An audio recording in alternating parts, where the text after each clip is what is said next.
Yeah, we can see. So I will need help, guys. How do I put this in presentation mode? Yeah.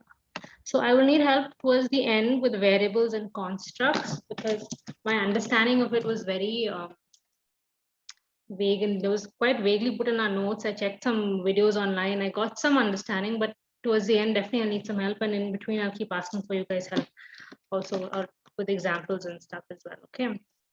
So let's start with first variables.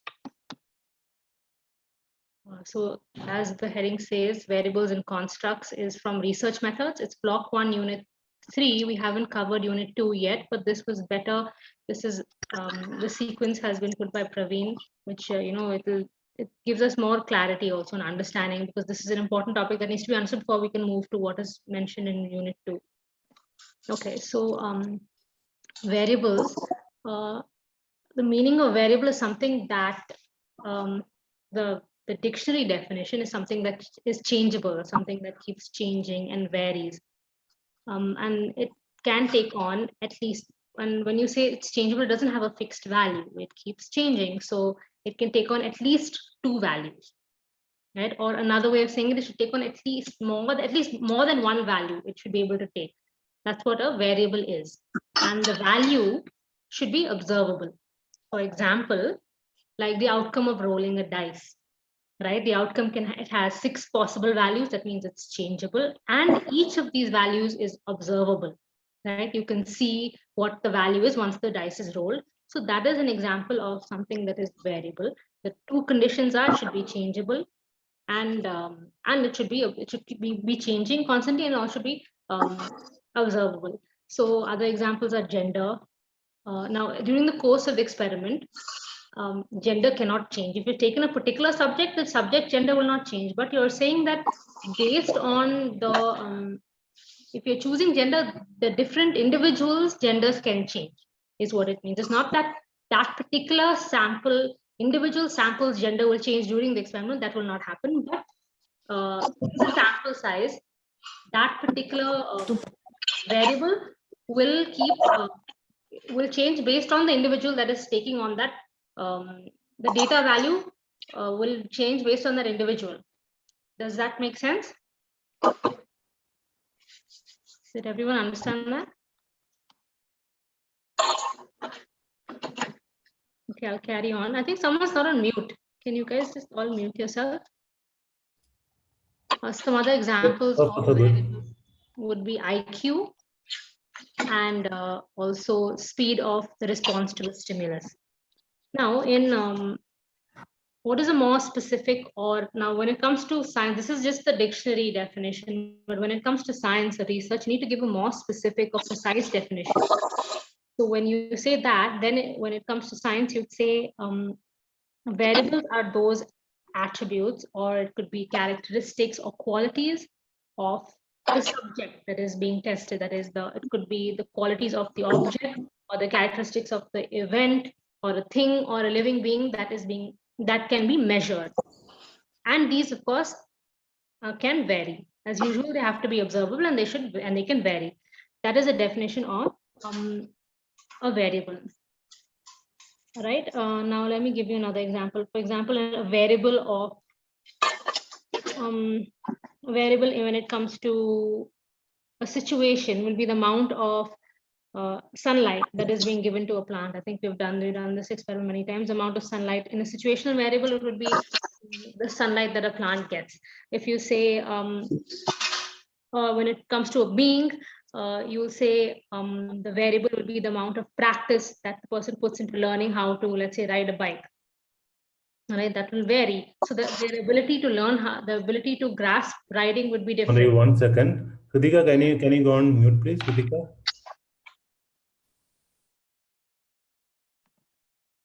One second, let me just check my internet. You're saying my internet is not stable. Ranjit, can you mute everyone, including me?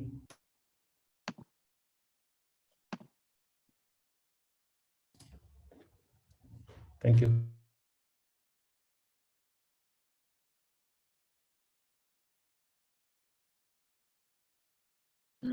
Yeah, can you hear me? Yes. Yeah, all right. So moving on. Why isn't this changing? Yeah, okay, variables and theoretical concepts. Now, next thing, that examples of variables are generally varied in an experiment, and that are given in our textbook. Some examples of variables are gender, IQ, speed of response to stimulus that I've already mentioned.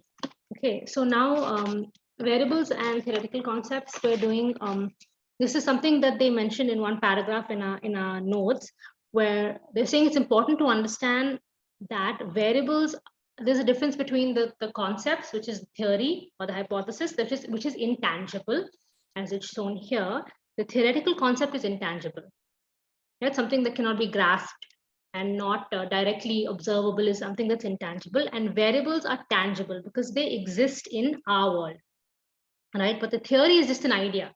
As of now, it does not exist. It's just an idea. So examples of tangible variables is, as we know already, given a few earlier also, is duration, frequency, rate, number of murders committed, books written. These are tangible variables that exist in our world, but theoretical concepts are intangible. That means they cannot be grasped, such as hunger, motivation, anxiety. They're not directly observable, and they're not easily grasped also. So now what we need to do is, the whole idea of research is to somehow relate them.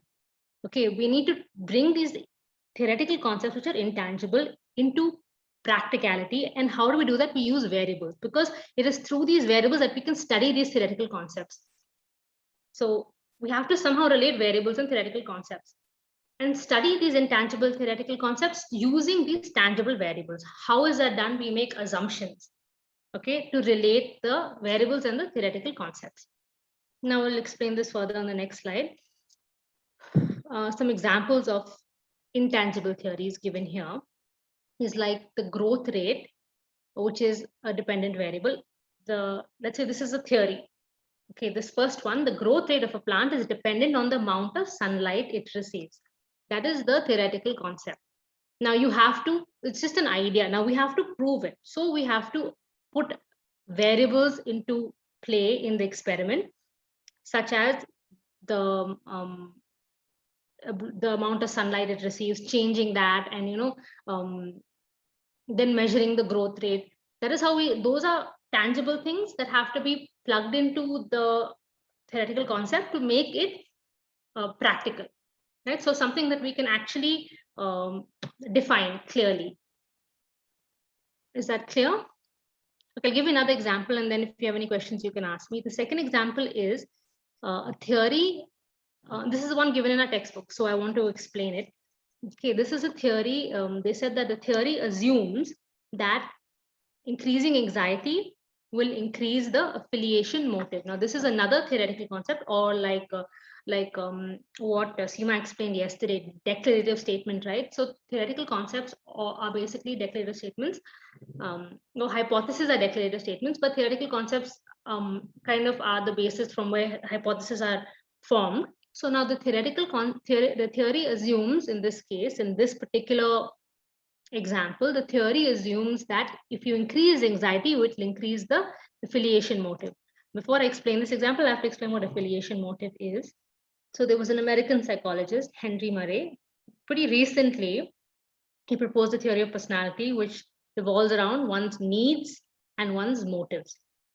Okay, so in that theory, he says that affiliation motive is the need for affiliation, which makes us seek for the company of other people. Affiliation is basically association with other people. So the affiliation motive is a need for affiliation, which makes us seek the company of other people. So ignoring the rest of the slide, I'll get to that. So what did he say? The theory said that if you increase a person's level, the subject's level of anxiety, it will increase his affiliation motive, his desire to be closer to other people. Okay, so to test out, now here, test this theory, he had to take this theoretical concept of anxiety and affiliation motive and relate them to variables. Okay, how did he do that? To the theoretical, to the, what do you say, tangible variables. For example, he used the anxiety scale, okay, to measure anxiety.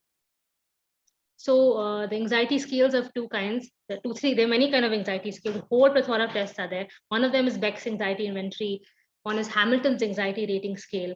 Okay, so the Beck's anxiety inventory is like a quick self-reporting test. Then the Hamilton's rating scale is basically a questionnaire that the clinician gives the subject. So basically what I'm trying to say is that the anxiety needed to be measured. So now you've made this a practical thing and you can measure anxiety. Then affiliation motive. Now they decided to decide how will we study affiliation. We'll study it by measuring how close people will sit to each other during the course of the experiment. So through questioning or through some other forms, they will increase the level of anxiety, test it, and then see how close the subjects sit to each other. I can give you another example. We can take, for example, Praveen Ji's that haunted story, the haunted. Let's say we put everyone in a haunted house. Okay. Now, obviously, based on your level of anxiety, different people, it's subjective anxiety. Some people are not so scared of ghosts. Some people are more scared of ghosts. Some people, and based on the situation that you create in the experiment, people will get more scared. So they get closer to each other, right? They'll huddle together. That's another experiment that is not a very, it's kind of a cruel experiment, but you can still do it to prove this particular theory, that increasing anxiety will increase affiliation motive. So what I'm trying to say through this is that you have to take this vague theory, which is intangible. And in this particular example, even the variables are not so tangible. Huh? They're like anxiety is not something that can be observed directly. Neither is affiliation motive. So you have to make assumptions, as we said in the previous slide. First assumption that is made to bring an intangible concept to practicality. The first assumption made was that actually, this is the assumption. The theory, this theory is the first assumption that affiliation is related to increasing anxiety will increase affiliation. That's the first assumption you make. Then you also, in this case, you have to make assumptions about how will you study affiliation motive. That is how do you study affiliation motive? You make an assumption that, okay, because they sit closer together or they get closer together, let us assume that that means that there is a higher affiliation motive. So we have to, in other words, the scores of the variables of anxiety and the distance apart are related to one another, or they're compared. And the relationship between the variables is taken as providing a support for or against that particular theory.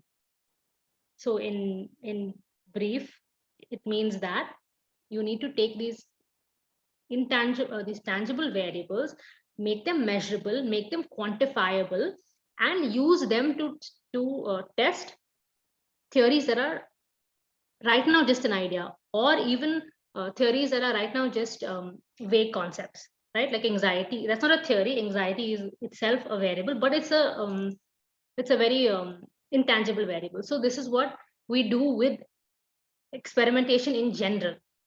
Okay, so that this was just to get an understanding of what is happening with experiments and theoretical concepts. Okay, so now this gets... Sorry, Madhavi, in that previous experiment, like sitting closer, so would they have a scale how close they are sitting or something? They had like just that? Distance measured. That is all. They didn't have a scale. Okay. They just measured the distance. All they right, haven't given the details of the experiment. It's a Sure, SEMA, right? Sure. Yeah, yes. They haven't given the details of what they did in the experiment. I gave an example of like a haunted house because it brings it even, it's kind of extreme and it kind of clarifies it even further. But here they just said that they measured anxiety scale and how close people sat. They didn't say what they did to increase anxiety or how they measured. They just said distance. Got it. Thank you. No problem.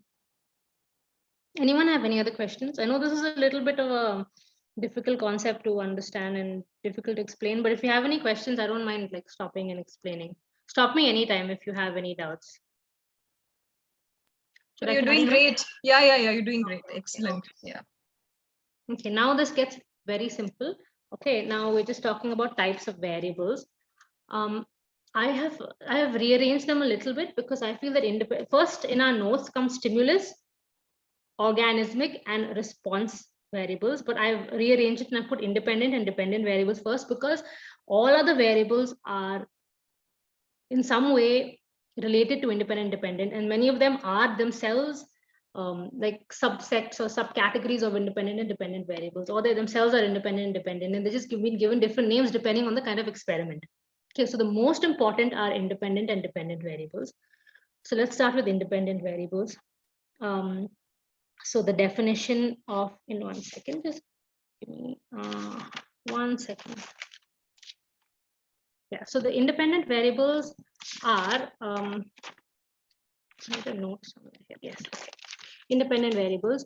We'll start with an example first. Okay, let's say an obvious independent variable with the one that we've done before, and Praveen also has given this as an example when he was explaining stats, would be the, you have a plant, and we've been doing this experiment for many years. We did it in grade school, and I have a small video also on this. So there is 2 plants. One is exposed to sunlight, the other one is covered, so the other one is not exposed to sunlight. So the just the experiment that you're trying to do is to see how the variable of sunlight is affecting the growth rate of the plant. I had given an example a little earlier also, the same thing in a previous slide. So the growth rate of the plant is, you want to see whether it's dependent on the sunlight, right? Now here, the independent variable is the factor that is being manipulated or changed, which is the sunlight in that case, right? So the definition of independent variable is the factor or the variable that is being manipulated or changed by the experimenter in the experiment. The experimenter has control over this particular variable, and he's not testing it. He's only using this variable to test something else, the response, right? Now, in this experiment, it was the sunlight, right? Now it represents the cause or the reason for the outcome. That's fairly straightforward. Now I've called them IV just to, shorten it and make it's independent variable. Everywhere you'll see this now, IV as independent variable. Now independent variables are the variables changed with the intention of bringing about a change in the dependent variable. Okay, well, the dependent variable is the variable that is dependent on the independent variable. If you change the sunlight, then the growth rate of the plant will change. The growth rate of the plant is dependent on the amount of sunlight, right? So that is why it is called the dependent variable, the growth rate. So when you say this statement, that independent variables are the variables that are changed with the intention, the experimenter has the intention of bringing about a change, and he wants to see a change in the dependent variable. That's why he varies the independent variable. Okay, and the change in the independent variable causes a change in the dependent variable, already just said. Okay, so moving on. Now, types of variables, again, we're still sticking with the independent dependent. The next point is dependent variable. Now, the dependent variable, as already explained, is the variable that is tested and measured in the scientific experiment. So it is the one that is affected by the dependent variable. In this case, an experiment example that I gave you, it is the growth rate of the plant. It is being tested and it is being measured in the experiment. It is the response. It is also called a responding variable in a way, but I'll get to that later. Now, dependent, because it gets its name from the fact that it is dependent on the independent variable. That's why it gets its name. Okay. Now, the dependent variable may or may not change through the course of the experiment. Okay, it can change, it also may not vary. And it is the effect or the outcome of the experiment. Okay, the dependent variable is the effect or the outcome, and it is responding to the change in the independent variable, and this is the whole reason that the experiment is being done, the dependent variable. And the dependent variable is dependent on a change in the independence, kind of repetitive here. Okay, now there are 4 dimensions of or responses are measured in 4 different ways. Okay, that is responses of the dependent variable. 2 changes in the independent variable are measured in 4 different ways. One is frequency, which is the number of times that a particular behavior occurs. Okay, or number of times, and yeah, in this experiment example I gave you, there's no frequency of the sunlight and the growth rate, but there'll be other experiments where frequency is one dimension. Duration is the amount of time that a behavior lasts. Latency would be the amount of time between the stimulus and the response behavior. Okay, how long it took the subject to actually respond is the latency period. And force is the intensity or strength of that behavior. Yeah, how with what intensity did that subject respond to the stimulus or the change in the independent variable. Okay, so these are the 4 different responses So 4 different dimensions which the response is measured. Okay, types of, now what is the relationship now? One, I forgot, I think I wrote this here. What is the relationship? We're still doing dependent, independent. What is the relationship between independent and dependent variable? The relationship is one of dependence. Okay, now in our text, there is a very clear distinction of 2 kinds of independent variables, type E and type S. The type E can be directly or easily manipulated by the experimenter. Okay, and the type S can only be manipulated through the process of selection of the sample by the experimenter. Now I'll give you an example of this. Let me just give me 1 minute. Yeah, okay. So an example would be like you, now an example to demonstrate type E, which can be easily, it is an independent variable. It's a type of independent variable. So basically both type E and type S can be manipulated by the experimenter. Only difference is this one can be manipulated very easily, and this has to be manipulated only at the time of selection of your sample size.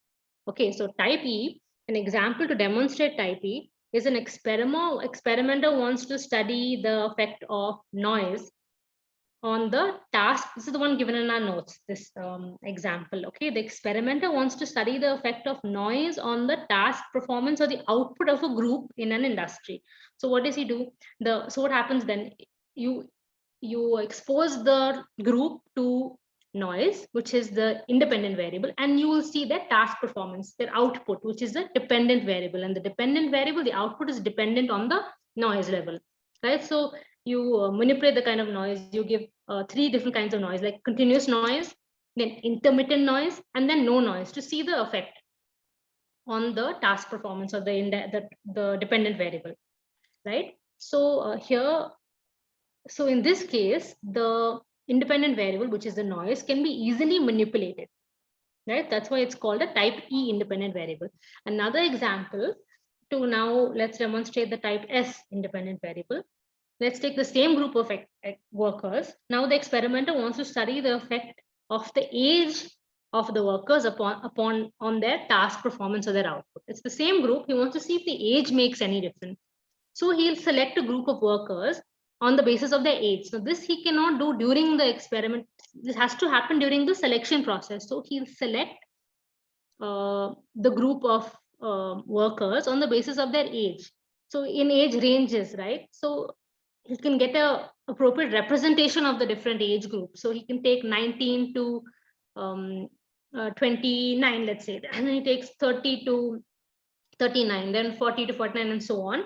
Okay, and that way it is only at the time of selection that he is able to manipulate the independent variable, which is the age in this case. The independent variable in type E experiment I showed you was the noise. In this one, it's the age. All right, and it can only be manipulated at the time of selection. So yeah, I think that's everything with independent and dependent. Any questions? Or should I carry on? All clear, guys? Yes, please carry. All clear. Okay, now extraneous. I'm going to show you extraneous and confounded variables. Oh, wait, hang on. Oh, I forgot this. Not yet. First, stimulus and organismic and response variables. Now, in our notes, hang on, let me just, yeah. Now, there is an SOR model to explain this stimulus, organismic, and response variables is a model to explain all living organisms' behavior. It better explains all living organisms' behavior. Okay, so what does S, O, and R stand for? There are different categories of variables, the different types of variables. The stimulus variable, S stands for stimulus, O stands for organismic, and S stands for response. Now, in our notes, it says it's called organism variable, but that's not correct. It's organismic, because everywhere else on the internet, when I searched, that's what came up. Okay, so now a stimulus variable. Let's go to the 3 kinds of variables. Okay, now there's a lot of overlap. So you'll see it coming, independent variable coming up everywhere. Okay, so now a stimulus variable is any sort of stimulus the subject is exposed to. The stimulus, hang on. So stimulus variable is any conditions or manipulations in the experiment or the environment that will evoke a response in the organism. Okay, it could be any manipulation or of a condition in the environment that will bring about a response in the organism. But see, in our notes, it says stimulus variable. It's defined as some form of energy in our environment. Example, light, they said, to which the organism is sensitive. I think that's a very limited definition. It is not only like a light exposure. You can't say it's only some form of energy, because I remember in biology when we were I'm a biology student. So when we we're doing our undergrad, we worked with single cell organisms and we tested them under a microscope, and there was this really fine needle that we would prick the organism with to see its stimulus and response, and also test its latency, how quick it would respond, and if it would even respond to that, a single cell microorganism. And that is also a sort of stimulus. You can't say it's only, because our notes limited to some form of energy. And usually light says light energy. So I would say you would have to say it's also, any kind of stimulus that you expose the subject to, that will evoke some sort of a response. Now, it is an independent By the way, variable. that's not clear. So what was that stimulus which was not an energy form? I would say any physical, like pricking the organism. That's pretty much energy form, no? Pricking is It's a basically applying force, right? It's a force, which you're saying is an energy form, is what you're saying? Yeah, Because I did think of that. I did think that maybe the pinprick can be considered an energy form, it is but actually indeed. how would It's you actually explain it acting. as an energy form? It is actually a force. Madhavi, maybe any sensory or anything that is received by a sensory organ can be recorded as stimulus, right? Yeah. So yeah, hearing, So, sound, anything. yeah, so it doesn't Taste. exactly have to be energy format, right? It can be even, smell. It is not an energy. Smell is not an energy. So what Prash is saying, that is all forms of energy, right? Anything that can be sensed. Is that what you're saying, Prash? And now that the smell came out, I'm a little confused now, because that doesn't sound like energy. Energy. But So force definitely. let's stick to the stimulus variable being any kind of stimulus which changes the current state of variable. Correct. So if you're I agree. experimenting with food and a waft of nicely smelling stuff comes by, it is still a stimulus variable, right? Yeah, correct. Absolutely, yeah. Even smell or hearing or anything. So anyway, the point is that in our notes it says some form of energy. Again, that still is very limited. So we'll just say it's any kind of stimulus. Okay, so moving on. Any other questions, guys? No? The other two types. Other two types. I'm moving on. Now the other one is organismic variable. As so any sort of variable. So these are variables that are the internal forces or the internal influences that affect the organism's behavior. Okay, they're class lo unnanu muted. Please mute, guys. Okay, so okay, somebody's not muted. Supriya, please mute Supriya, yourself. please mute yourself, Supriya. So organismic variables are the internal forces or any internal influences that affect an organism's behavior. Okay, these are the types of variables that cause animals to engage in their species appropriate behavior. Like an example would be horses would eat grass, or ducks like to swim. That's some of the examples. This is when you're talking about animals. It is more unconscious because it's kind of innate or internal factors that influence the animal's characteristics. Okay, or his response to any stimulus will be affected by these internal characteristics already. Okay, now for humans it could be age, which is an organismic variable, gender, and in case of animals it's their natures, and sometimes it's conscious and sometimes it's unconscious. I'll give you some examples of this also. Some variables, like in our notes it gives an example of anxiety level and heart rate. Again, if anyone can explain how these would be internal natural influences. See, these are, I don't think, are things that are already ingrained. These cannot be organismic variables. These are response variables. Anxiety would be a response to certain thing, or heart rate would be a response. These are just innate characteristics already inbuilt, like the gender and the age, which cannot be influenced as such. Okay. Let me just, no, I think they can be influenced. Let me just explain one more example. So evaluation can be done by the subject. Hang on. Okay, so yeah, characteristics of the subject, for example, the age, gender, and all that stuff cannot be changed. But then there are certain other things, like if someone is scared of public speaking, okay, because they have some sort of a negative association to, or some past experiences that were bad, or they have a imagination of something bad that's happened. So then that is again a variable that will affect the person if that person, that subject is in an experiment, it will affect his response, right? And it's an organismic variable. It's already present in the organism, right? His bias to public speaking, let's say.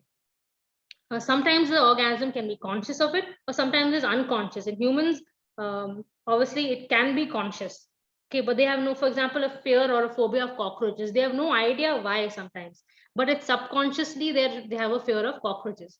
Okay, so these kind of things can affect the output or the response to an experiment. They can be varied in some conditions, but some of them cannot, and sometimes it cannot be varied. Okay. Cannot be worked on, at least not during the course of the experiment. Like age and gender cannot be worked on during the course of the experiment. It can change over time. Later, if you bring the subject back, obviously the gender could be changed, as we discussed, or age can also change, but not during the course of the experiment. Okay, so next we'll move on. Any questions? Was that clear? I know it's a little bit confusing. Even I wasn't No, it's very actually, articulate. thanks for the explanation. I think it's smooth, and I think I got about the smell also. Smell is not a variable because we cannot measure it. Oh, it cannot be measured. So it's not considered a variable, huh? I don't think it should be. You if will it is continue not- because when we say Okay. strong smell, or very mild smell, pungent smell, we No, give a measuring is variation, different from But feeling. there is no degrees scale of of smell. reference, right? There's no reference as to the units of smell, right? Yes. So can't when say- we go further, we'll see the types of variables where we give a degree, not then like maybe 1, there. 2, 3. Yeah, maybe Differentiation there. in terms of degrees. You So can your give sweet qualitative and smell or bad quantitative. smell also, that you can do. Yes. No, what I'm saying is Qualitative. it's a qualitative smell, right? The Yeah. qualitative judgment of this thing, Correct. but it is not quantitative. So maybe what Rahash is trying to say is stimulus may be a quantitative type of thing. When you're talking about energy, it's quantitative. When you're talking about smell and all that, it's more qualitative, right? Qualitative are also variable. So you can also Yes, have things like smell as a variable. It's just that we'll have to have some It's a smell scale, qualitative or type, like yeah. fear. You can't actually measure fear, but there is a scale to, I'm sure there's an anxiety scale, there has to be a fear scale, or there has to be a Of pain course, of scale. course. Pain is again something that we cannot, it's intangible. That does not mean that it Of doesn't course. exist. And similarly with smell, it's not a Yes. variable that there will be a scale, I'm sure, to measure it. We just let's look it up and see. Definitely. Okay, later. Okay, Sorry should I for move on? disturbing. No.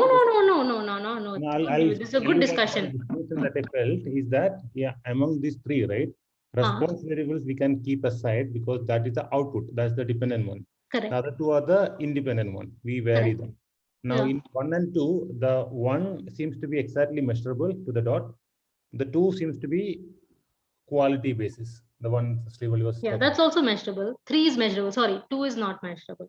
Yeah, it is measurable, but in scale, not Correct. the numbers. So not Not directly observable is what you're saying. Yes, yes. Yeah, got it. Yeah, that's correct. And as Prahash already said, that the response variable is basically any kind of behavior that the organism. Madhavi, but in the yeah. beginning you said there are two things about variables. First thing is it varies. The second thing is it should be measurable, right? Yeah. So which means every variable is measurable. I definitely think that every variable is measurable, including, like I said, fear or pain or smell or whatever. Yes. There is a way to measure it.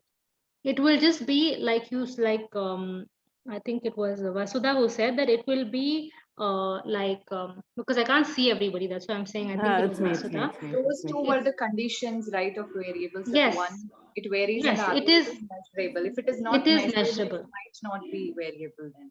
It is measurable, but it is It's a you will have qualitative to. form of measurement. Yes, they will be like a questionnaire, and it will be something like, was it a sweet smell or a bitter smell, or was it like a how to what degree of Pleasant, pain did you feel? unpleasant. From 1 to 10, how much pain? 1 to 10, how much fear? Would you say like unbearable or something? Like that. So it is measurable, but it has to The- be. Mhm. Shilpa Prakash ji has come up with the thing saying olfactory meter for odors. I think that is true, because when you come to perfumes and all that, Fragrances, yes, absolutely. fragrances and perfumes and all that, you need someone to smell it and refer it to that thing, right? Right. So right. people with the hypo, it's called something. I'll come back. Very strong Get back sense to of you. smell, you mean? Yeah, There's a movie exactly. also like that. Hey, 1 second, yeah, Madhavi, Hmm. like all of you, I can suggest, can we just go Yeah, through this please, because we are please. in a Yeah. flow, and Yeah. if we get into the detail of one thing, we may just lose that flow. So And let's I can't complete. finish also because we're not. Yeah, really it's already able to 8:40, and I confirm. think we Yeah, have yeah. constructs Okay. also. Again, So so yeah, sorry right. for Thank you, interrupting. thank you. Yeah, no problem. Response variable, as Prahar said, it's a kind of it's the kind of behavior of an organism. What's the reaction basically? It's in response to the stimulus, and it is also a dependent variable because it is dependent on the stimulus. Okay, stimulus is the independent variable in this SOR model, and R is the response variable, which is the dependent variable.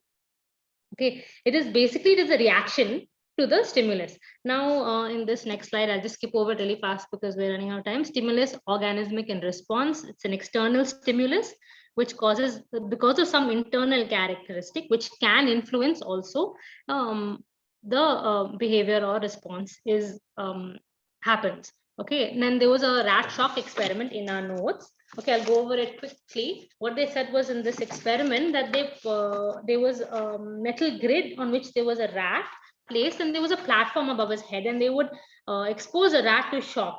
Okay, this is very briefly I'm going to put it. They expose them to different levels of shock, meaning electrical waves pass through that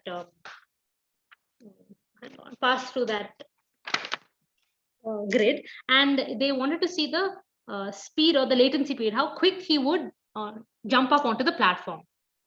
Okay, that was all the experiment was about, to see how his reaction time to the jumping up onto the platform. Okay, so there was an external stimulus, and that resulted in a certain behavior or response. Okay, this is what was the example given for the SOR model. Okay, now there's a video also I wanted to show you guys. Okay, so let me just show you, because I put this here for myself. Last time I'd given the presentation, I'd forgotten to show you guys. I've got 2 nice videos. So I'll just show you the video. It's the first one.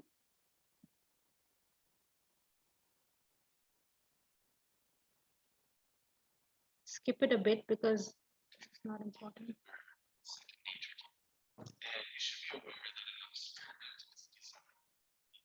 Could you increase the volume? It's on maximum.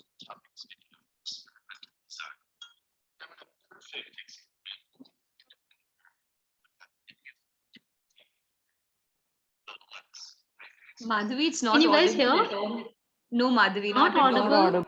You can just quickly tell us what this is, so we can Okay. you can share it in the group. Yeah, thank you. Okay, I'll do that. Okay, so basically what it says is the science experiment of, so it says that in an ideal experiment, independent variable and the dependent variable, independent variable would affect the dependent variable in the perfect way, where there would be no interruptions or any effects, right? Hang on, let me just, this is, now we've moved on to, just to clarify, we've moved on to extraneous and confounding variables. Okay, this is the third kind of variables. Now I was just going to show you a quick video on what extraneous and compounding variables is. Now in an ideal experiment, independent variables and dependent variables would be related without any interference. The independent variable will perfectly affect the dependent variable. But unfortunately, that's not the way it is. You have something called confounding variables. okay, that come into the experiment and they kind of mess it up. So this was the high school the school experiment we did, right? Where a potted plant is kept away from the sun. Sorry about that. Yeah, a potted plant is kept away from the sun over here. And then you would assume that the growth of the plant is dependent on the the growth of the plant is only dependent on the sunlight, but that's not the case. If the experiment was ideally done, there are many other factors like the amount of water, the soil type and depth, the climate and the temperature, okay, and the container side. All these things are called extraneous variables. Okay, the amount of nutrients of the soil, all those things could have affected the experiment. And the confounding variable finally is one where let me just go back to the presentation. So the confounding variable is one basically where it is actually an one second, hang on. So the extraneous variables are the ones that mask the relationship between the independent and the dependent variable. They can, you think that like in the video that I was about to show you guys, was that you think the only factor that's affecting the growth of the plant would be the sunlight. But if you have not made sure, if all the other factors have to be kept constant, otherwise they will affect the experiment and the dependent variable's actual response. Now, confounded variables are basically variables that have affected the response of the dependent variable. Till then, they're extraneous variables. The moment they have an effect, they're called confounded variables. They can increase or decrease the strength of the relationship between the independent dependent variable. They might either directly or they can directly affect the dependent variable, or they can combine with the independent variable and amplify the effect and produce a deviated result. That can happen. Or they also must be kept constant. That is needless to say, they must be kept constant. Okay, 1 second. Yeah, they must be kept constant. Otherwise, they will affect, you won't get the true relationship between the dependent and independent variables. The three major types of extraneous variables that are mentioned in our note. One is that organismic variable, situational variable, and sequential variable. Now, a characteristic of this variable is that it is inherent in the organism. Okay, it is related to the subject, but the situation variable is related to the experiment that is being done. For example, the age, the sex, and intelligence are completely related, or personality is related to the subject. But in situational variable, it's related to the noise, the temperature, and the humidity would be related to the experiment or the setting of the experiment. Okay, so these are the two examples of organismic and situational variable. Then the third type of extraneous variable is a sequential variable, a variable that arises during the course or the sequence of the experiment when the participants have been, again, somebody's not on mute, guys. Okay, just check. And this happens when the participants are required to be tested under several conditions. So what happens? Fatigue, adaptation to the experiment, or practice. Let's say adaptation could be the rat shock experiment, where the rat does not respond as quickly as he used to because he's got adjusted to a certain degree to that shock, right? Or practice could be like you're giving a problem to some subject and they start to get good at it. Even though you try to vary different variables to see if they have any effect, he's become very good at it because of the practice. So these are kind of examples that could which are basically extraneous variables. If they are not managed, they will become confounding variables. Okay, now confounded variables we also called a nuisance variable. Can you please repeat what you have? Sorry. Which one? How variables become confounded? If they are not managed, they will become confounded variables. Extraneous variables are basically any variables that have the potential to affect the dependent variable and the experiment. The true relationship between the independent and dependent variable is not observable because of the fact that these extraneous variables get in the way. For example, you think that you're testing the growth of, let's say, that same plant experiment, right? You have covered one plant and the other one's getting sunlight. You think the growth rate of the plant is affected by the sunlight, but what if you remove that thing and the plant under the box has grown also because there was better nutrient in the soil? You didn't take into account that both the plants had different levels of soil nutrients. Okay, so the plant grew better anyway, even though it was covered for 3 days. Or for example, you forgot to water the plant in the box. It didn't grow at all. Forget about growing well. It didn't even grow at all because it was covered. Okay, and you kept watering the one in the sun. So now what has happened, the level of water that the two plants were given affected the outcome of your experiment, right? Which was the growth rate of the plant. The dependent variable was affected by the level of water. So what I'm trying to say is that extraneous variables are all those other variables like the nutrient or the water or the amount of what else, soil conditions or whatever, humidity in the atmosphere. All those things can affect your experiment if they're not managed. If they're not managed, they become confounding variables, or variables that basically confuse the experiment. And any other doubts? Was it clear? Yes, yes. Thank you. Carry on. Okay.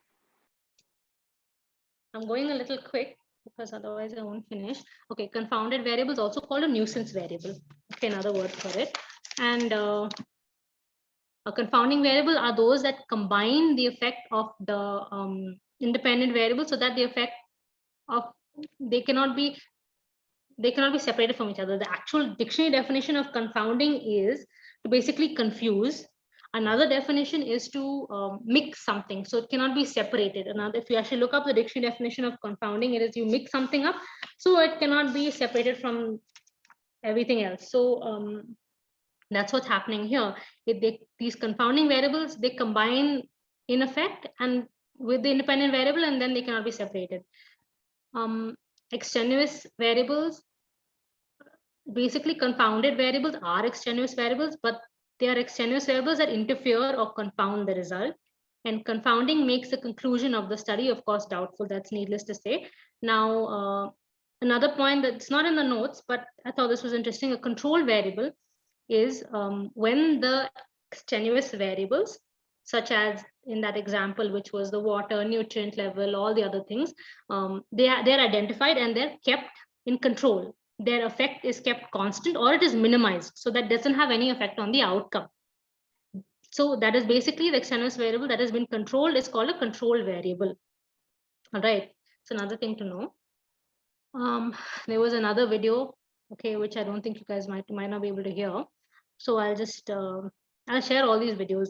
They're quite interesting. So this is active and attribute variables. Active variables can be manipulated. Okay, and an active variable, because it's the one that can be manipulated, is the independent variable. As we've already done, independent variable is one that can be manipulated, right? An example is reward, punishment, the method of teaching is an active variable, or anxiety creation. Okay, all these can be manipulated during the course of the experiment. An attribute variable is one that cannot be manipulated by the experimenter. It can either be an independent variable or a dependent variable. Variables that are human characteristics such as age, sex, intelligence, aptitude, socioeconomic status, all these things, need for achievement. These are all examples of attribute variables. They even in our notes, they say that inanimate things such as groups, organizations, institutions, and populations can also have, can also be considered attribute variables.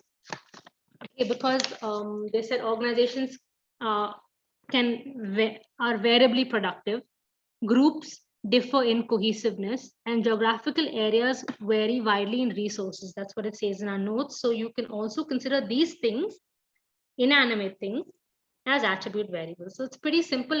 And attribute variable can be dependent or independent, and it cannot be manipulated, such as age, sex, and intelligence during the course of the experiment. Active variable, it can be, such as punishment or reward or creating anxiety. Okay, and it is the independent variable. This is another kind of classification. Like I said, there's a lot of overlap. Okay, now types of variables. Another classification is, it's a little mixed up in our notes. So another classification is quantitative or numerical, which is not the name given in our notes, but I'm putting it there, and qualitative or categorical. Okay, very good video, but I can't show you anyway. Quantitative, I'm going to start calling them numerical henceforth. They vary in amount or quantity, right? For example, the speed of a response or the intensity of a sound. Okay, just hang on one second. Yeah. And the level of illumination or the degree of intelligence. So these are all things that are quantifiable, and they vary in amount. Okay, the amount can be measured. Now categorical are also called qualitative. So this is quantitative or qualitative, or numerical or categorical is the same thing. Okay, these vary in kind. Example, gender, race, and religion. Right. So now we'll stick with only the first one, which are quantitative or numerical variables. Okay, now numerical variables, they are precise and accurate measurements. Now, because they're numbers and they can be quantified, you can get very precise and accurate measurements. Kind of what the discussion we were having a little bit earlier. And they can be easily ordered from increasing to decreasing. You can order them. Okay, and there are two types of numerical variables in our notes that are given. And these two are put in a separate subsection, but they should be under the same section as categories of numerical variables, but it's given as a separate section. Okay, which is not correct in our notes, but that's okay. Continuous variables and discrete variables. Now, continuous variables are variables that are measured, can be measured to any degree, to the smallest degree of fineness or exactness, like height. This also had a very nice video, guys. I'll send all these links. They're actually very entertaining. The videos kind of made it interesting, because it can be so dry otherwise me talking constantly. Anyway, so the age, height, time, weight, like you can go like your weight, it can be 6.3456. You can go into any detail, right? That's what they mean by minuteness or fineness or exactness. Even age can be, you can go down to from years to months to the number of days, the number of minutes, and all that kind of stuff, right? So even height. So there are a lot of, because between 1 and 0, there are infinite number of numbers, and between any two numbers, there's an infinite number of numbers, right? Between 2 and 3, between 3 and 4. So that's why you can have a 3.255. So they can be measured to the smallest, finest degree of exactness. Those are continuous variables. There's no gap. Discrete variables are variables that are not being capable of measured to any arbitrary degree of fineness that the experimenter chooses. You can't do that. Examples are like number of members of a family. You can't say there are 3.25 members of a family, right? It's a fixed, you always measure in whole numbers or integers. When it comes to discrete variables, you can't do fractions in this, like 3.25. Number of murders committed. You can't say the person he committed 3.5 murders, So like these are whole numbers, number of books in a library. So these are two kind of, but both are quantitative. They both can be measured. They can be ordered. Okay, and you'll get a pretty precise or accurate measurement. But in this case, you cannot get into decimals. They're all integers and whole numbers. Okay, then there were two nice videos here. There were actually 4 videos. I don't think there would have been anyway time to watch so much, but I will send them to you. Now we did quantitative or numerical variables. Now we're doing qualitative or categorical. Any questions so far, guys? Or should I carry on? Good, Madhavi, continue. Okay. Categorical variables. Now with categorical variables, they are qualitative, as you said, and like I said, they vary in kind. Okay, so that means example like religion, you will have Hindu, Muslim, Christian. Or political parties will have Labour, Liberal, Democrats. So these are things, or age and sex and things like that. So these things are or the colors, they're just like red, blue, green. You cannot quantify them, you cannot measure them with numbers. So in our notes, they've given 3 kinds: constant, dichotomous, and polytomous. I think that's how you pronounce it. Now, but if you see online, especially one of these videos I was going to show you, there are 2 kinds of categories: nominal and ordinal. That's how it's been divided in elsewhere in stats. Also, it's divided like this.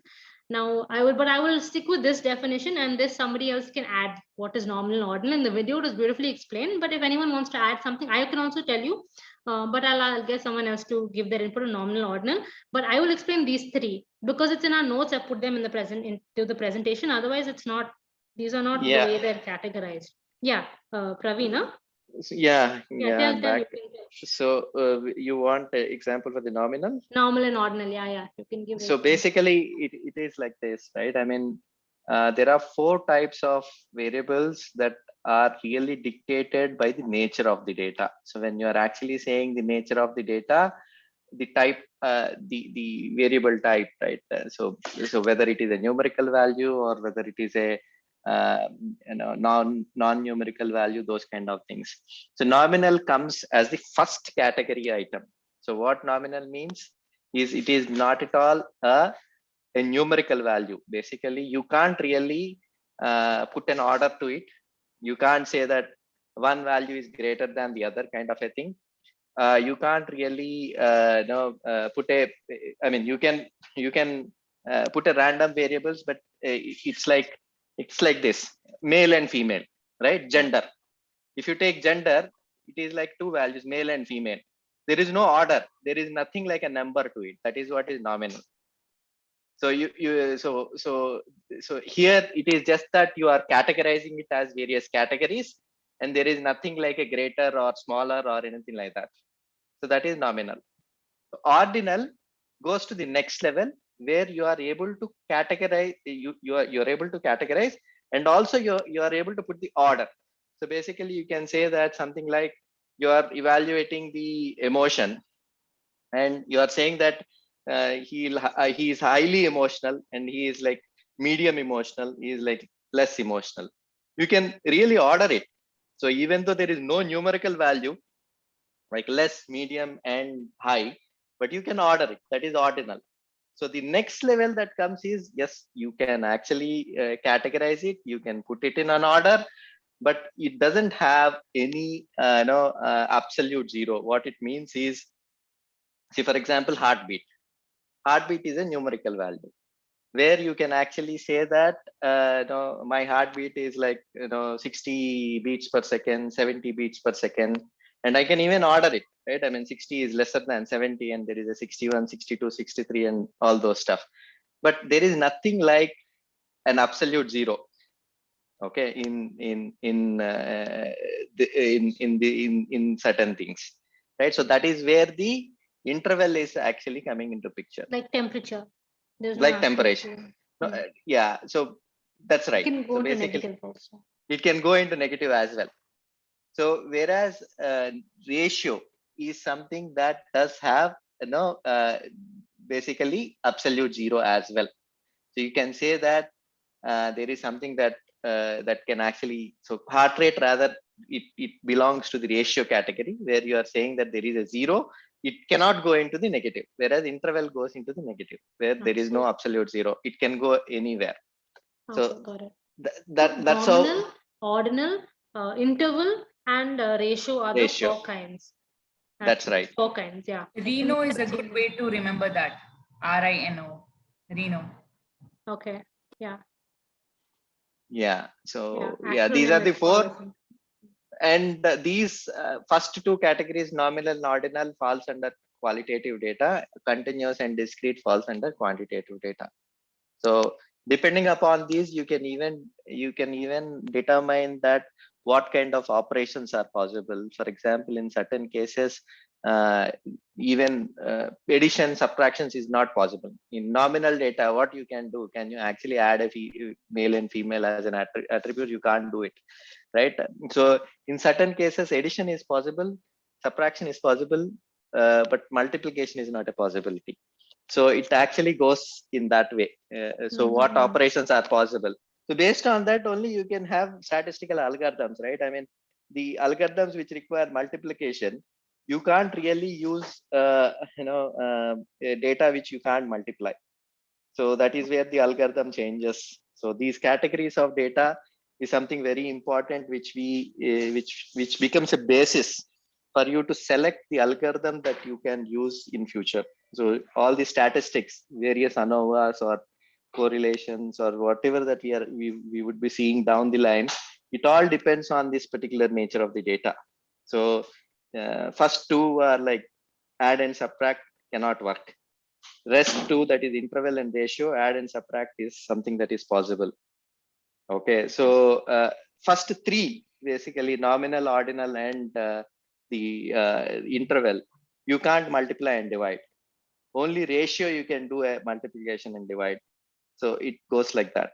So that's how it is. So, but in our notes now, they have given 3 kinds of they have the qualitative, they have divided into 3 kinds, which is constant, dichotomous, and polytomous. And I think it covers normal and ordinal. They kind of overlap. Yeah, so basically there is a so I'll try to actually share one screen of me. Probably we Stop can, sharing. yeah, or let's actually proceed Let to the me other finish. variables. Yeah, We then can, you can like show yeah, at the end of the class. yes, I'll do that. Okay. So There is a the- relation between these things, so I'll show a yeah, figure please and then we keep can. it ready, and then you can show once we finish the class. Yeah. Okay. So then I'll carry on. There are 3 kinds. Now, constant, I think, would come under the nominal. I know even both of these would be nominal. So now, a constant is a variable. Constant categorical variable is one that can change, can take on only one value or one category. For example, a taxi or a tree or water, it is a single value this variable can take, and it doesn't change. Okay, it can take on a single data value and it will not change. A dichotomous is a variable that can take on, can have 2 categories, or it can take on 2 values. It can either be only 2, but only 2. Okay, yes or no, good or bad, rich or poor. That's what di means 2, right? So I'd say it's dichotomous. And then you have poly means many or several. So polytomous, which is a variable that can be divided into several categories or can hold more than 2 values. For example, when you say religion, it can be Hindu, Muslim, Christian, and any other political parties, as you can see, liberal, Democrat, and this. But this last example where it says attitudes, you can say that you are given a question and you say strongly unfavorable or unfavorable, or you really don't care, or apathetic. Then favorable and strongly favorable, you have to grade it. Basically anything that is graded would come under ordinal, because it can be ranked. It is still not a quantitative thing. Like Praveen was saying, it cannot be measured with numbers, but it can be sequenced or given some order. Okay, this is one example that would come under ordinal that I can clearly think of. So later he can add more at the end of it. So these are the classifications, 3 kinds of categorical variables. So we finished numerical, okay, which had 2, which was continuous and discrete. And then we had categorical, which has 3, constant, dichotomous, and polytomous. Okay, and now we come to constructs. Now this I'll need a lot of help, because I'll give you my understanding, and after watching videos and all, whatever I understood, but I will need some help and something you guys can add also. Now, the difference between constructs and variables. A variable is essentially what we can observe or measure of a characteristic or an ability, okay, which we already understood. But the construct is the underlying ability itself. Like the variable will be the actual weight of the, let's say, the subject. But the construct is the characteristic of weight. You are studying the construct. This is my understanding. Please stop me and correct me at any point. Okay, guys, because it should be interactive. I don't want to only me talking. So the construct is basically the underlying characteristic or the ability. I'm using the example of weight. It is the concept of weight itself. We've used the word concept and construct kind of interchangeably in our notes also. It is, like I was saying, the construct would be the subject's weight, the characteristic of his weight, and the variable will be his actual weight value, which can keep changing. Okay, so what is a construct? It's an abstract concept. In this example, they've given attitude, or there's even a weight. Okay, these are all concepts that are, they're calling them abstract because they're not yet been tested, or like I said, theoretical concepts or constructs are exactly that. They're intangible, they're theoretical, they have to be brought down using variables which are tangible, right? So that's what a construct is. It's an abstract concept. But it's chosen specifically, or it's created to explain a given phenomena. Okay. Now that would mean, like, you, for example, you take a construct, maybe a simple concept like someone's weight. Okay, and or it could be something like someone's communication skills, which has other things like syntax, spelling, and vocabulary. It could be any 2 things. It could be something that has many subsections like communication skills or someone's weight. It is basically a concept that now needs to be, you do an experiment around it. Okay, it's the, and yeah, okay, that's as much as I can explain. I was thinking if I could add anything more. Anyone else want to explain anything to this? Yeah, so should I this say? is similar to whatever you have explained in the start of the session, where you are Yeah. saying that there is when you are actually doing a research, there are a lot of concepts which are not directly perceivable. So that is nothing but the construct, and ultimately the constructs are to be, if they have to be measured, you need to actually bring it down to the variables extent. So these Yeah. are like an abstract concepts like intelligence, attitude, or anxiety, and these kind of things where Yeah. it's not directly perceivable, but they do exist. So you will have to find a means or some other way to actually measure them in case if you want to actually capture this particular construct. Yeah, that was my understanding. So a concept or construct is Just a basically second, Madhavi. So Praveen, you're saying like, for example, intelligence. I mean, generally you cannot measure intelligence, but then you have a general mental ability test to measure it. So ultimately all these constructs, right, they are actually measured in various ways. But if you see that, right, I mean, they are just a concepts which are really brought down to an extent where you will definitely have to measure, right? That is where you are actually trying to devise certain certain ways. But as such, if you see intelligence itself, right, I mean, it is not the score as such. Intelligence is a different concept. You're trying to draw a parallel and then you derived a measurement, because ultimately without a measurement your research cannot actually go forward. So every construct, for that matter, even for that matter anxiety, right, not just about intelligence, even anxiety, there might be some tests, but those tests are not really the representative of the anxiety. I mean, you are using those methods to measure. So similarly, every construct, if you have to actually capture it, you will have to really turn it down into a variable, and certain tests like these general intelligence tests or whatever. And similarly, there would be other tests for anxiety, right? So uh, but So, but still intelligence is a construct. How so you measure it is a different thing. I have a question Correct, here, Praveen. correct. Yeah. So this is why I was not feeling so confident about this constructs, and why I was not feeling confident to explain it is because I have this confusion. For example, height, and I saw a video and that's what confused me actually. Height is something that's directly observable, right? Yeah, So yeah. but it's not measured yet, but you can tell a person is tall, a person is short. That general, it's directly observable, but does that still require a construct? Or because weight I understand is not directly observable always, you can't exactly measure it, but how does it, like, how is it Height different? Like is I said, every variable requires a, every experiment no requires a construct. Isn't height a variable then? Yeah, height Yeah, is it a is. variable. It Yeah. is a variable, so it is not directly. See, it all depends on how you are actually seeing the height. So if you are actually talking about literally the height by itself, then you can definitely measure it. You can definitely see it. So it is not something which is intangible or a abstract concept, right? I mean, it is definitely something that is measurable. So I don't know whether the video, whatever that you have seen, is literally talking about these metric measurement of height. The metric measurement of height, it cannot be qualified as a construct for that matter. Yeah, right. Praveen, But according to so the definition, so sorry, go ahead, please. yeah, Praveen, so you're trying to say construct is something that cannot be perceived by our sense organs yet measurable. No, It is not directly. No, See, it is not. as It is per not the perceivable. I mean, no, go ahead, please, perceivable please. are sense organs, like when you see the quality of a person, right? No, When no, you no, talk no. about That is different. No, that is different. So basically, perceiving it using your sense organ doesn't measure it. There is a two different things. Not measurable.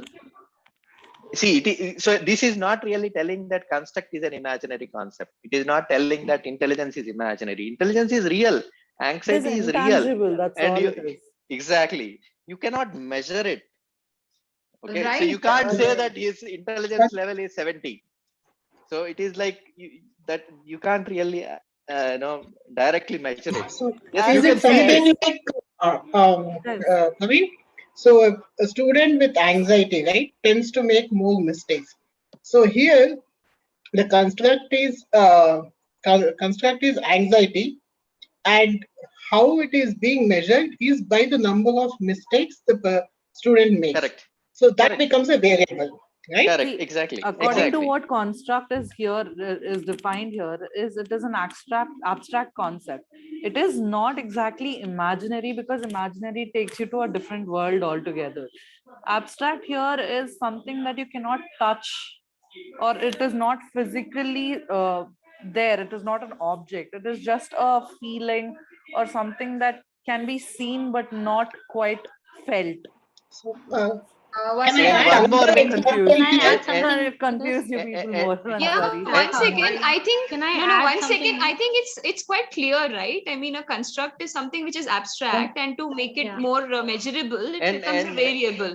And, So and You need a variable. That's what I was going and to one ask. more yeah. to add. The One more to variable- add to give the clarity is, in case of constructs, right? The way you measure keeps on changing and improving as research goes on. Correct. So today intelligence can be measured by some general intelligence test. Tomorrow somebody might actually come up with a different idea, saying that, Correct. okay, previous intelligence test is crap. I developed a new intelligence test. So construct measurement is not, but if you take height, the measurement of height is not going to change. This is how it is going to be. So the measurement of construct is a variable. No, so the variable is what we use to measure the construct. It is the actual data values of the construct. Let's say the construct you're measuring is weight, or let's say anxiety. You give the person an anxiety test, their data values that come from that test can be variables. Okay, and then the construct is the anxiety. The actual characteristic or the ability that you're testing is anxiety or Correct. attitude or weight. Correct. That is It's my very understanding. clear. Madhavi, it's And- very clear, I think. Yeah. Do you have Yes, more yes. slides, Madhavi? Just, Yeah, yeah, Madhavi. just like two, but Yeah. I'm also not very this. I'm gonna go over them Yeah, really just, fast in just 2 yeah, minutes. let's complete this and Then we we can open discuss it for them. discussion. Yeah. Now, measuring constructs. Some constructs such as height or weight can be measured directly, as we were discussing. Other constructs such as closeness of a friendship cannot be measured directly. Researchers have to use questionnaires, interviews, and other sorts of observation methods to measure them. Okay, so constructs, as we were discussing and as I was explaining, are basically things that are abstract, and they're the entire ability itself, the ability of attitude, the ability of weight, the characteristic that we are measuring is called the construct.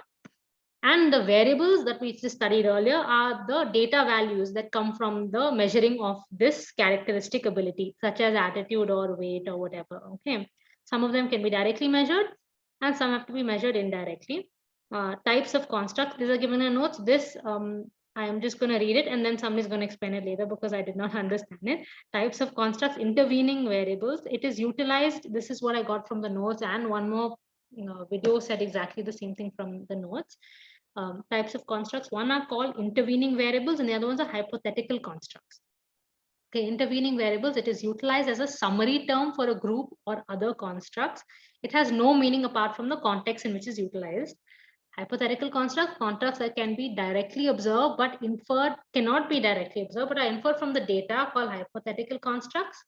It is a theoretical term used as an idea, hypothesis, or assumption which is yet to be tested. Now this I didn't understand.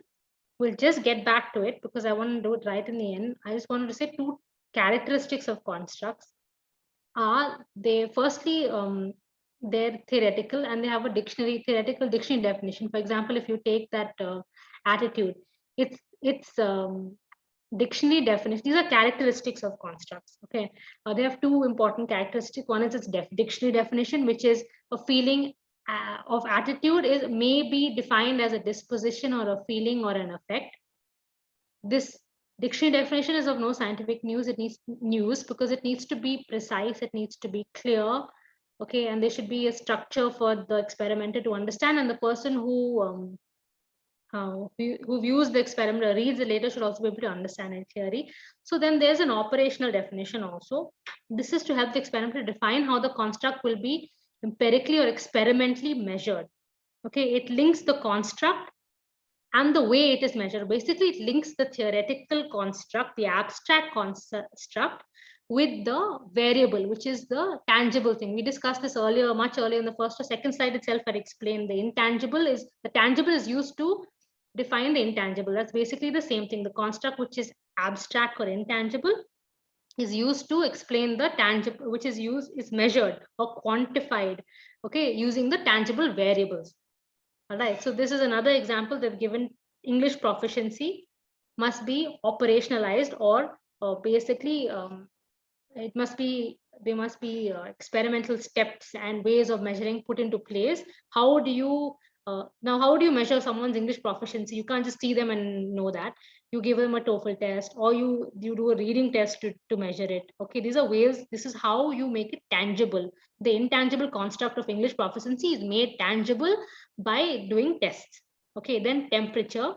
It has to be specified whether you want to measure in Kelvin or Fahrenheit or Celsius. Okay, because temperature you can just feel it's hot outside or it's cool, but you have to bring it down to measurable, experimentally measurable. Okay, so that it's of scientific use. The dictionary or theoretical definition of no use, right? That's what they're trying to say here. That's what this is one section called two types of characteristics. Exam questions would be, they have mentioned types of constructs for 100 marks. Active and attribute variable came for 100 marks. Differentiate between, 100 words, not marks, sorry, 100 words. Differentiate between variables and constructs and elucidate the different types of variables with examples. Okay, so here the difference between variables and constructs, what we were just discussing, and the different types of variables with examples. Explain the various types of variables, define variables, extraneous and confounding, and here are all the different types for 250 marks, 250 words. Okay, again, constructs has come again. So constructs is an important concept, and I think we should discuss it a little bit after class to clarify any further doubts. Now, this part, types of constructs, I wanted to put in the end, but there was no place. I don't want to put a whole slide on it, so I just brought it here. Somebody can explain this because I'm not able to understand it myself.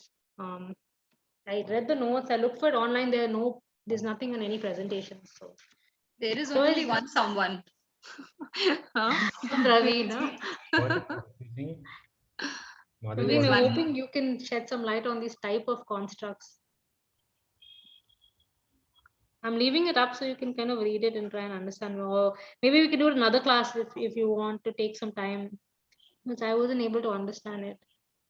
Yeah, so Praveen? basically, yeah. Yeah. So see, what I understand out of this is the intervening variable is nothing but it's a hypothetical concept which comes in between the independent and dependent variables. So now what happens is we have an independent variable and dependent variable. What study is actually doing here is study is actually checking whether independent variable has got any relationship or can determine the effect on the dependent variable. But what study is not really concentrating on is there is a concept in between which is really defining the relationship between these two, right? So basically, if somebody is saying that lightning causes thunder, right? So yes, one is, yeah, hello. Sounds like culture. So yes, probably culture is one of those hypothetical constructs which could not hypothetical, rather intervening variable in certain cases where independent and dependent variables are explained. But here, so here what we are actually saying is there is something in between which is dictating the relationship between independent and dependent. And So this, like the socioeconomic status of some of the subject could affect how. Correct. But the concept what you have in between as a medium is something which is hypothetical. Basically, it doesn't really exist, but it is really dictating the relationship between independent and dependent variable. That is what is intervening variable means. So basically, the term intervening, it is intervening between independent and dependent variable, which is dictating the relationship between these two. Like the example which perhaps has given culture in certain cases, what we say that, no, it might be because of the culture, right? I mean, basically we take an independent variable and dependent variable and say that both are related, but how they are related maybe because it's It's the cultural thing which is making this relation. So that is an intervening variable which we can talk about. Whereas, see, hypothetical variable are again which are not directly, you can't really observe them, but it is not something of an intervening type. It is not really explaining the relationship between the independent and dependent, but there is a concept which is not explainable. It is a classical construct, whatever that we learned about construct, right? It is an abstract idea, and it is not really coming in between, rather it is there, but not directly observable. So that's what is the hypothetical construct means. Okay. I'm trying to find a good example of. Yeah, you have an example. I was just wondering. For both. See, hypothetical variable is anyway very known. I mean, we discussed most of the examples as hypothetical construct. For example, intelligence, motivation, attitude, right? So basically, these are all hypothetical constructs. So they are not really directly observable, but they are there as in your experiment. But they are not the concepts which are. It's just imagine in this way. Now, in your in the research. Yeah, Praveen is the most intelligent person in our group. So this is just a hypothesis, right? So I'm asking you to imagine. I'm just asking you to assume this. It may or may not be true, right? Yeah, that's right. So intelligence here is a construct which needs to be brought down into the measurable things. So here intelligence is nothing but an hypothetical construct. It is not a bridging variable, right? So basically it is part of your research itself, but you can't really measure it. So in this particular statement, whatever the hypothesis that you have, intelligence is a hypothetical construct. Okay, whereas intervening variable is not something which is like a direct construct, rather it is an invisible effect between independent and dependent variable. So if let's say something like so let's say even if you take that horror stuff, right? I mean the haunted one. So people staying in a haunted house will naturally get an anxiety, let's say, if you have this problem statement. So now haunted house, in this particular problem statement, anxiety is a hypothetical construct. Okay, so where you need to find a devise a mechanism to directly measure it. But what is intervening variable here? Intervening variable is, okay, yeah, haunted house, and so you finally you declared that, okay, yes, haunted house and anxiety are related. But if somebody asks how they are related, then you might actually say that, okay, culturally they might have heard about a lot of ghost stories that would have created something in their mind. So culture may be the one which is dictating this particular relationship between haunted house and anxiety. Now culture became an intervening variable, which is still hypothetical. You are still explaining it in a hypothetical way, but it is an invisible thing. And you are not really, your research is not about finding this intermediate intervening variable, but you might actually find a different results if you take it into a different culture and try to actually do the same experiment. Maybe people who would have never heard about ghost stories might not even be worried about haunted house, right? So it is like an invisible construct which is bridging this independent and dependent variables. Got one Whereas example. Praveen, one example for this hypothetical seems to be guilt. which one? Guilt. Guilt. I'm guilty. Yeah. Yes. And if somebody actually asks about reason being the guilty, maybe it is a invisible construct which might actually come into picture, which is intervening variable. Yes. If somebody wants to explain the hypothesis, then this intervening variable would actually come into picture. So it's like a bridge between independent and dependent. Correct. Similarly, things like insecurity and all that, no, comes in the way of your performance. So I guess those kind of things. I don't know. Correct. They are not the research topics by themselves. The moment you make the construct the main research topic. For example, in case of haunted house and anxiety measurement, you made anxiety as something that you want to measure it, right? I mean, then it becomes a hypothetical construct there. But when somebody is talking, okay, how haunted house is really, dependent on anxiety, then you might say that, okay, maybe it is a cultural thing. They would have heard about. So the moment you try to explain the relationship between independent and dependent, that is where intervening would come into picture. Praveen, one example could be anxiety and exams. So there are people, who get anxious, like me, when you hear the name, exam. The other day, when somebody sent this message in the group, so I got so anxious. I was like, oh shit, how am I going to sleep now? Until I got the clarification that it is for second years is not and not first years. Yeah. Understood. I think Praveen has got muted. I don't think Praveen, you're muted. I Oh, don't think sorry, Praveen- I was talking on mute. So what Okay, can we do we record all this, or can we like stop it now?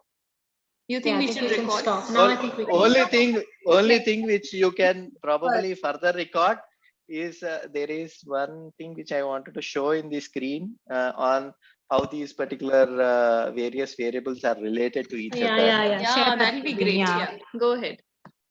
Yeah, so let me just share my screen.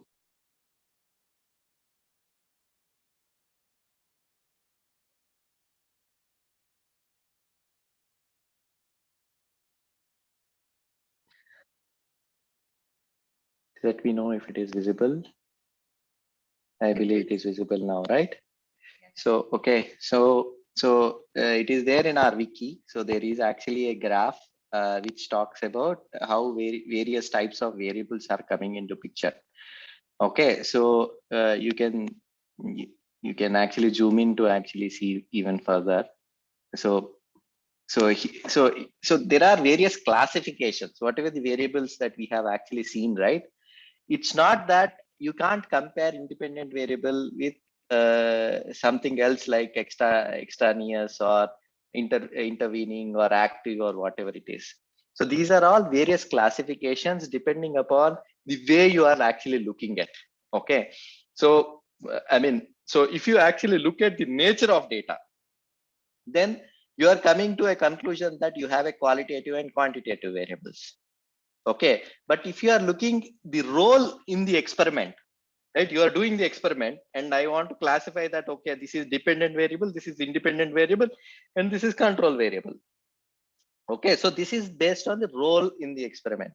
Similarly, when you are talking about outer effect, they are not directly part of your experiment, but they might affect your experiment in some way, then there is a separate classification. Okay, so what if they are not part but still affect? They are not really part of your experiment, but they can still affect your experiment. So for example, intervening that we talked about, right? Intervening, you are not really intending to find the relationship between, you're not trying to reason out why exactly haunted house is causing the anxiety. So it is just that the culture thing is coming when you are trying to explain it. So they are not really culture, evaluating the culture is not your experiment. They are not even part of your experiment, but still you are trying to actually explain it, which is like outside your experiment. So that is what is, they are not part of the experiment, but still they can affect. So similarly, depending upon the way that they participate, right, whether how much they participate in the experiment, based on that there is a separate division of variables. Similarly, last one, like how you model your experiment. So if you are actually doing the experiment in the SOR model, okay, then this particular various types, that stimulus or organism or response, all these things are coming into picture. So these are all various divisions. If you take even in particular division, right? We talked about the qualitative and quantitative. So there are various names that you could actually see. Qualitative variables are also called as categorical. So they are interchangeably used. Okay, so if you find categorical, they are nothing but the qualitative variables. Okay, so it does have two types, which is nominal and ordinal. Okay, similarly, quantitative has subdivisions. So there is a separate topic that we have actually talked about, discrete variables and continuous variables. This is a subdivision of quantitative. Similarly, continuous variables can have interval and ratio. Discrete variables can also have interval and ratio. Okay, this is another type of doing subdivision of quantitative. So basically, you can say that quantitative has got two types, which is continuous and discrete, and continuous has got two types, interval and ratio. Even discrete has got two types, which is interval and ratio. Okay, so similarly, if you take independent variable has got E type and S type. So if you actually in this graph itself, if you actually take your mouse pointer onto these particular cells, you can see some of the explanation or kind of an example, whatever that I have given there. Okay, so how we already talked about this, right? If it is ordered, if it cannot be ordered, that means it is nominal. If it can be ordered, and if it can be measured in the distance, or if it cannot be measured in distance, then it is ordinal. If it is ordered, if the distance can be measured, and also if there is no absolute zero, then it is interval. If there is an absolute zero, then it is ratio.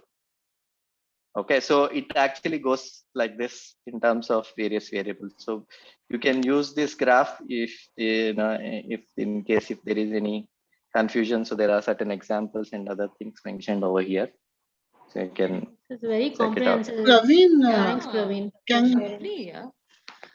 Praveen, one Saturn question means- here is Yeah. Yes. absolute zero, right? Yes. Absolute zero is not the presence of zero on the scale. It is absence of that condition.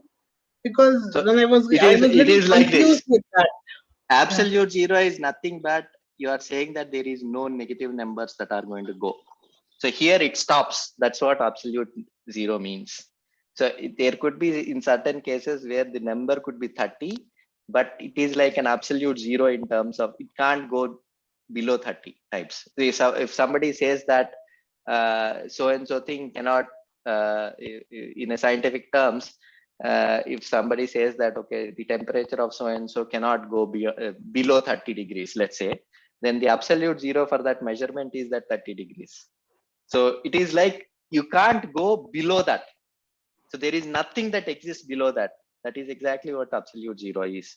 The moment you are saying that you can go even below that, then there is no absolute zero. You can still go. For example, temperatures, you can go minus 50, minus 60, minus 1000, minus 2000 as well, right? I mean, there is nothing like an absolute zero. The temperature can go down, down, down, down. Similarly, if you take various things which can go both positive and negative, they don't have absolute zero. So it is not the number zero. When you say absolute zero, you are saying that this is the rock bottom. It is impossible to go below this. That is exactly what absolute zero means. Okay. So in temperatures, you have 0 degrees temperature, but temperature doesn't have absolute zero. That is exactly what we are trying to say here. Okay.